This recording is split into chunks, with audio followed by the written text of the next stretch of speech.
दोस्तों, आपका स्वागत है 10 मिनट रिवीजन सीरीज में, जहां आपको मिलेगा पूरा चैप्टर एकदम शॉर्ट, सिंपल और स्मार्ट तरीके से। बस 10 मिनट दीजिए और परीक्षा में पाइए पूरा कॉन्फिडेंस। मुझे पता है एग्जाम्स का प्रेशर कितना होता है, लेकिन आप मेरे साथ चलोगे तो रिवीजन हो जाएगा बिजली की तरह तेज, बिना बोर हुए और बिना टाइम वेस्ट किए।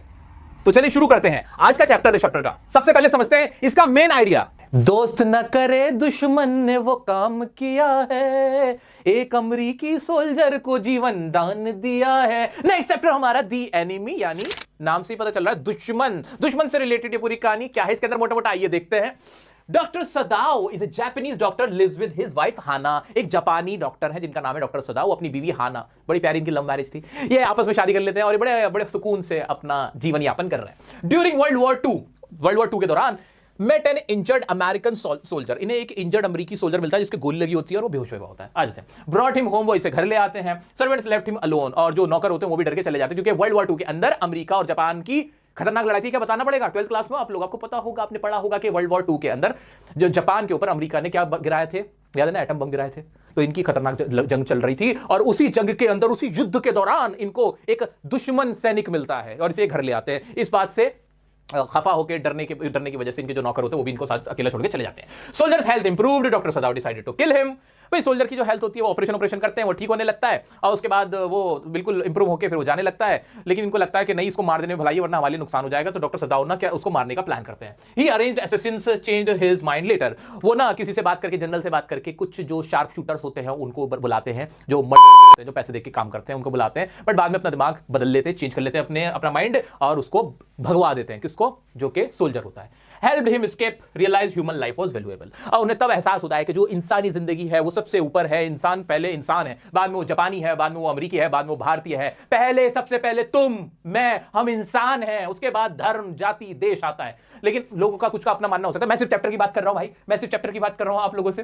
तो चैप्टर कहता है, डॉक्टर सदाओ कहते हैं हमारी, कि सबसे पहले इंसानियत है, ठीक है। उससे पहले ना कोई कंट्री आती, ना कोई रिलीजन आता, ना कोई जाति आती। Got it? आइए, ये था इसका मोटा मोटा, ये तो था इसका मोटा मोटा।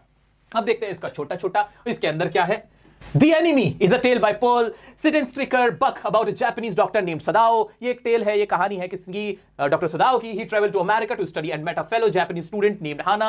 ये अमेरिका जाते पढ़ाई करने के लिए, क्योंकि इनके फादर चाहते थे कि बहुत पढ़ लिखें, और वहां जाके इनको हाना मिलती है, जिससे इनको प्रेम हो जाता है और दोनों शादी कर लेते हैं। उसके बाद ये जापान इनको वापस ले आते हैं वर्ल्ड वॉर 2 के दौरान। वहां वर्ल्ड वॉर 2 छिड़ जाती है। तो all doctors were required to serve in the Japanese army. सभी डॉक्टर्स को जापानी आर्मी में बुला लिया गया था, क्योंकि जब भी कोई इंजर्ड होता था आर्मी के अंदर तो वो उसका इलाज कर सके, ट्रीटमेंट कर सके। तो all doctors were required to serve जापानी army, but Sada was allowed to stay behind. Sada को कहते हैं नहीं, आप घर पे रहें, कोई दिक्कत नहीं। क्यों? ये इंपॉर्टेंट पॉइंट है, because he was taking care of an old general who was dying. Because वो ख्याल रखे थे एक ओल्ड जनरल का, पुरानी जनरल का, जो फौज के जनरल होते हैं, क्योंकि वो डाइंग, वो मर रहा था। ये इंपॉर्टेंट पॉइंट है इस कहानी का। इंपॉर्टेंट वर्ड याद रह गया old general. Sadao was allowed to stay behind या stay at home because he had an old general who was dying and he was treating him. आ जाते हैं, फिर क्या होता है। One night Sadao's life change when he came across a dying American navy man who had been shot. ये important word है। एक रात ना सदाओ की जिंदगी बदल जाती है। क्यों? वो अपनी बीवी हाना के साथ और 2 बच्चों के साथ जिंदगी गुजार रहा होता है। एक रात वो हाना के ऐसे कंधे पे हाथ रख के बैठे हुए, ऐसे बहुत प्यारे प्यारे से मोमेंट्स गुजार रहा होता है। तभी वो देखता है कि समुद्र के पास ना, वहीं पर धुंधले में से ना एक कोई आदमी नजर आता है जिसके गोली लगी हुई होती है। वो और कोई नहीं, एक अमेरिकन नेवी दुश्मन सामने आ गया था। उसको देखने के बाद ना, पता है हाना क्या कहती है? हाना कहती है मेरे पास एक आइडिया, हम क्या करें, हम ना इसको वापस में समुद्र में फेंक देते हैं। तो उस पर सदाओ कहते हैं अच्छा तुम मेरे साथ फेंकवाओगे इसको? नहीं, आप अकेले करें। तो कहते हैं अगर तुम नहीं कर सकते तो मैं भी नहीं कर सकता अकेले, क्योंकि डॉक्टर सदाओ के दिल में शुरू से ही एज अ डॉक्टर, बिकॉज उनका काम ही होता था डॉक्टर का लोगों की जान बचाना, वो किसको मारना नहीं चाहते थे, है ना। तो फिर वो क्या करते हैं, उसको वापस अपने घर में ले आते हैं। किसको? वो जो इंजर्ड वॉन्डेड अमेरिकन सोल्जर था। देखते Despite his initial reluctance, Sadao chose to provide medical aid to the young soldier from the enemy.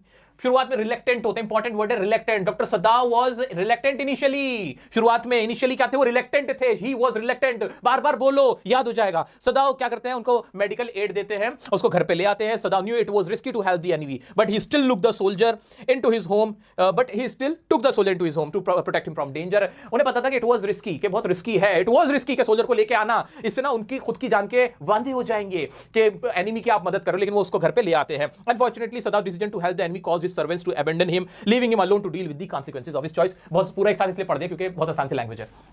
शुरू अनफॉर्चुनेटली क्या होता है, सुदाव जो घर पे ले आते हैं ना, तो जो उनके नौकर होता है, क्या होता है, वो गंदा संदा होता है, उसकी ब्लीडिंग हो रखी होती है, डॉक्टर सुदाव को उसको साफ करना होता है, पेशेंट को क्लीन करना होता है। वो जो अमेरिकन सोल्जर होता है, इंजर्ड अमेरिकन सोल्जर, वो नौकर को बुलाते हैं कि तुम साफ करा दो। नौकर को पता चलता है हमसे ये काम करवा रहे हैं, दुश्मन को की जिंदगी बचा रहे हैं, तो जो ना उनको अकेले छोड़ के भाग जाते हैं, नौकर भी उनके भाग जाते हैं। उनकी वाइफ बेचारी, उसने कभी ऑपरेशन ऐसे देखा नहीं था, उसको उल्टियां लग जाती हैं खून देखने के बाद, जब वो उसका ऑपरेशन करते हैं, उसकी गोली निकाल रहे होते हैं, बिल्कुल मरने के कगार पे होता है बेचारा वो 17 साल का नौजवान अमेरिकन सोल्जर, ठीक है। तो ये सारा कुछ वो झेलते हैं। फिर क्या होता है, आगे बढ़ते हैं। As time passed, जैसे वक्त बीतता है, तो सोल्जर्स हेल्थ इंप्रूव, सोल्जर की हेल्थ इंप्रूव हो जाती है, वो ठीक हो जाता है, उसको इलाज मिल जाता है, and he was no longer under Sadao's care. अब वो सदाव की उसकी केयर में नहीं रहता, उसको सदाव की जरूरत नहीं होती है उनकी ध्यान की। However Sadao could not shake off the danger he felt the soldier posed to his family and country. लेकिन डॉक्टर सदाव को अब भी डर लगता है कि अब ये सोल्जर सही हो गया है, अब मेरी फैमिली को और मुझको खतरा है इससे। Thus he decided to kill the soldier while he slept। तो तब वो फैसला करते हैं कि जब ये सो रहा होगा ना, तब मैं इसको मार दूंगा, मरवा दूंगा। He shared his plan with the general, वो जो जनरल जो जिसका इलाज कर रहे होते हैं ना, उससे वो प्लान शेयर करते हैं। Who agreed to help, वो कहता है ठीक है मैं मदद करूंगा। Together they arranged to send private assassins to eliminate the American soldier। वो दोनों मिलकर ना कुछ जो मर्डरर्स होते हैं ना, जो पेड करते हैं, जिनको assassins बोलते हैं, उनको बुलाते हैं कि भाई शूटर्स को, शार्प शूटर्स, मेरे शार्प शूटर्स बुलाए जाए, एक और वो कालीन भैया को बुलाते हैं। कौन है कालीन भैया? तुम ही लोग देखते रहते हो ना वेब सीरीज वगैरह, मैंने नहीं देखी, नाम सुना है बस। तो ऐसे ही वो उसमें बुला लेते हैं, पैसा देके, यहीं यूपी में चलता नहीं, और मूवीजों में भी दिखाते हैं, हाँ ले भाई ले 10,000 रुपए ले, मार दे इसको, ऐसे बोल के बुला लेते हैं। They arrange to send private assistants. फिर क्या होता है, as they believe it was the only way to protect their country and families. ये उनका आखिरी रास्ता दिखता है अपनी कंट्री और फैमिली को बचाने का। आप देख रहे हो डॉक्टर सदाव ने खुद जान बचाई है उस अमेरिकन सोल्जर के, खुद उसको मरवाने की प्लानिंग में लग गए। As Sadao awaited the arrival of the assistants, he noticed that they were taking longer than expected. लेकिन जब समय आता है तो उन्हें लगता है कि अब ज्यादा टाइम ले रहे हैं असिस्टेंट्स को, क्या लग रहा है, they are taking longer time, वो आए नहीं थे समय पे। हाउएवर ड्यूरिंग दिस टाइम, इस दौरान Sadao's humanity began to show. Sadao के अंदर का ना इंसान जाग जाता है, ये मैं क्या कर रहा हूं, मैं तो इंसान हूं, और इंसान का धर्म होता है इंसान को बचाना। है दुनिया का सबसे बड़ा धर्म कौन? इंसानियत। सबसे अच्छा धर्म कौन? इंसानियत है। ये इंसानियत जाग जाती है डॉक्टर सदाव की। कब जाग जाती है? इंपॉर्टेंट पॉइंट है, when he was waiting for the assassins to kill American soldier. उस टाइम पे मीनवाइल डॉक्टर सदाव की जो ह्यूमैनिटी होती है वो जाग जाती है, ठीक है। Humanity began to show. He realized that despite the soldier being from the enemy's side, he was still a human being whose life was valuable. हाँ जानता हूं दुश्मन है मेरा वो, लेकिन सबसे पहले वो मेरे लिए इंसान है, उसकी जान लेने का मुझे कोई हक नहीं है, मेरा फर्ज है जान बचाना। Humanity comes first, humanity is the biggest religion and the greatest religion of the world. वो ये बात को रियलाइज करते हैं, and he decided to save the American soldier. This realization caused Sadaw's mind to open up and see beyond the limits of race, boundaries and war। ये important line है, खोल के पी जाना।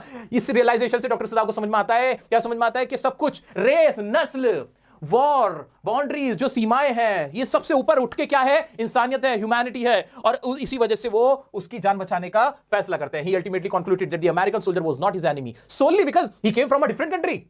एक ना 12th क्लास में तुम्हारी ना एक पोएम हुआ करती थी, हटा दी इन लोगों ने, कि no man is foreign, no country is foreign, इस तरीके से था कि no man is foreigner, no country is foreign. ये दुनिया में कोई भी फॉरेन नहीं है, ये पूरी दुनिया हम सब एक ह्यूमन ही तो है। सिर्फ कोई दूसरी कंट्री से है वो मेरा दुश्मन नहीं हो जाता, कि कोई भारत से है, कोई बांग्लादेश से है, कोई पाकिस्तान से, तो मेरा दुश्मन नहीं हो जाता। ये बात डॉक्टर सदाव, मैं नहीं कुछ कह रहा, डॉक्टर सदाव को जो फील हुआ था, है ना, तो डॉक्टर सदाव को समझ में आ गया कि कोई सिर्फ इसलिए दुश्मन नहीं होता कि वो किसी कंट्री से है, वो किसी जगह पैदा हुआ है, उससे वो दुश्मन नहीं हो जाता। Sadao realize that universal brotherhood and compassion. ये सब एग्जाम के लिए बहुत इंपॉर्टेंट लाइन है दोस्त, तुम लोग ना इस पे झगड़ा मत करना। मैं जानता हूं बच्चे ना बहुत डिस्कशन करते हैं, इन सब चीजों पे झगड़ा मत करना कि वो क्या था, ये बात सही है कि गलत है। ये सिर्फ डॉक्टर सदाव ने सोचा था उस वक्त, एग्जाम में आए ऐसे ही लिख डालना, ठीक है, बस इतना टेंशन मत लेना। आ जाओ।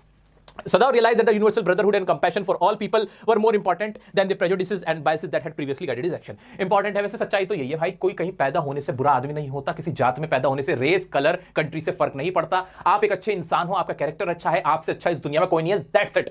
यही बात इस चैप्टर ने सिखाई थी। वो तो मैं हंसी मजाक में कुछ भी बोलता रहता हूं, लेकिन सच्चाई तो यही है दोस्तों कि बहुत प्यारा चैप्टर है। और ये वाली लाइन जो है ना, सबसे प्यारी लाइन है कि he ultimately concluded that American soldier was not his enemy solely because he came from a different country। उससे मेरा दुश्मन इसलिए नहीं हो जाता क्योंकि वो दूसरी कंट्री से आता है। ये कोई तुक हुआ क्या? नहीं। या मैं उसका दुश्मन इसलिए नहीं हो जाता कि मैं किसी और कंट्री से आता हूं, ठीक है। ये वाली बात डॉक्टर सदाव को समझ में आई।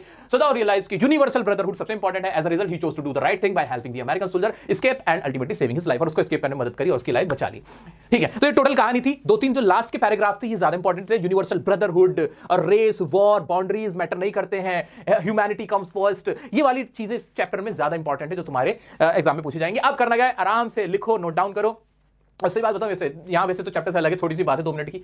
एक बात बताऊं, लोग सिर्फ अपना फायदा उठाने के लिए, हिटलर ने भी ना यहूदी यहूदी कहना शुरू करा था। कोई वो धार्मिक, कोई पोप नहीं था, वो कोई पंडित या पुजारी नहीं था अपने धर्म का, वो कोई बहुत बड़ा धार्मिक आदमी नहीं था। सिर्फ सत्ता हासिल करने के लिए उसने भी ये किया था, आज से 200 साल पहले। और आज भी यही हो रहा है, हर जगह यही होता है, हर दुनिया के हर पार्ट में यही होता है कि कुछ लोग आते हैं और कहते हैं वो तुम्हारा दुश्मन है, मान लो। अब तुम भूल जाते हो और हम भूल जाते हैं, मासूम होते हैं, हम भी मान लेते हैं हमारा दुश्मन है, जबकि कोई हमारा दुश्मन नहीं होता। चाहे वो कोई से भी कास्ट से हो, कोई से भी रिलीजन से हो, कोई से भी कंट्री से हो। अच्छा आदमी अच्छा होता है, बुरा आदमी बुरा होता है, सिंपल। ठीक है, तो ये इस चैप्टर की भी कहानी है।